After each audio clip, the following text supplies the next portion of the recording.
आपल्या आयुष्यात आपण जे सगळं हे जे सक्सेस निर्माण केलं ना, ते उपभोगायला पण आपण आपल्याला तेवढं आयुष्य तर मिळालं पाहिजे. नाही तर आपण वेगाने धावायचं, एवढी प्रॉपर्टी कमवायची, सगळी संपत्ती कमवायची आणि आपलाच जीव जायचा.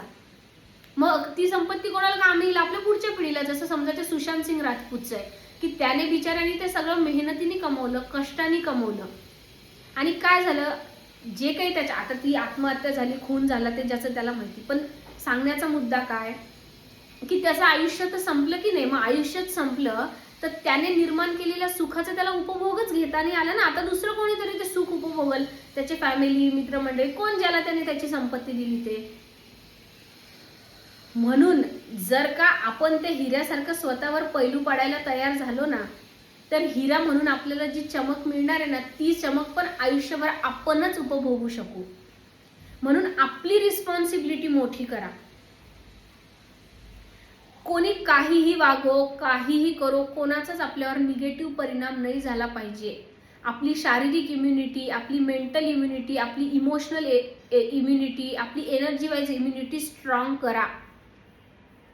ती जोपर्यंत तुम्ही स्ट्रॉंग करत नाही, तुम्ही तुमच्या आयुष्यातल्या प्रत्येक गोष्टीसाठी जोपर्यंत इतरांना जबाबदार धरताल की याने असं केलं म्हणून मला हे नाही जमलं, त्याने तसं केलं म्हणून मी ते नाही करू शकलो, त्याने असं वागलं म्हणून माझा मूड ऑफ झाला, तो तसं बोलला म्हणून मला राग आला, तो तसं बोलला म्हणून मला डिमोटिवेटेड वाटलं, त्याने तसं बोललं म्हणून मला स्वतःबद्दल अविश्वास निर्माण झाला, नकारात्मकता निर्माण झाली, माझ्या मनामध्ये न्यूनगंड आला.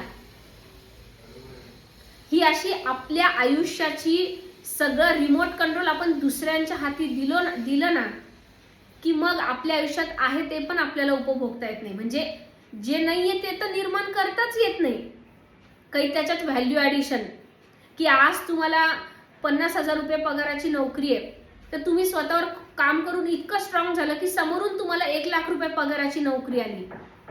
म्हणजे ते तर तुम्ही नाहीच मिळवू शकणार, पण ही 50,000ची नोकरी पण तुम्हाला टिकवून ठेवता येणार नाही. का?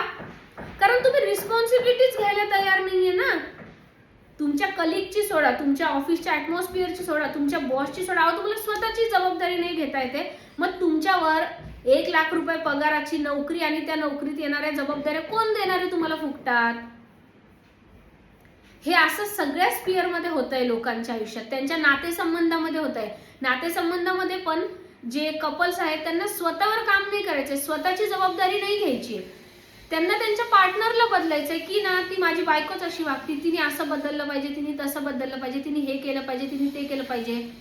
नवरा बायकोला म्हणते, बायको नवऱ्याला म्हणते, गर्लफ्रेंड बॉयफ्रेंडला म्हणतोय, बॉयफ्रेंड गर्लफ्रेंडला म्हणतीये, तुम्ही तुमच्या कलिगला म्हणताय, तुमचे कलिग तुम्हाला म्हणताय, तुम्ही तुमच्या नातलगाला म्हणताय, नातलग तुम्हाला म्हणताय. म्हणजे हा जबाबदारीचा फुटबॉल सगळेजण एकमेकांना पास करताय. माझी जबाबदारी तू घे, तो म्हणतो त्याची तुला दे, तो म्हणतो त्याची तुला दे. मग जर तुम्ही जबाबदारी घेत नाहीये ना, तर तुम्हाला ते सक्सेस पण मिळत नाहीये. तुमच्या आयुष्यात सुख आहे पण ते पण तुम्हाला उपभोगता येत नाही, कारण ते उपभोगण्यासाठी तुमची माइंडसेटच नाहीये, तुम्ही स्ट्रॉंगच नाहीये तसे, तुम्हाला ते आयुष्य एन्जॉयच करता येत नाहीये.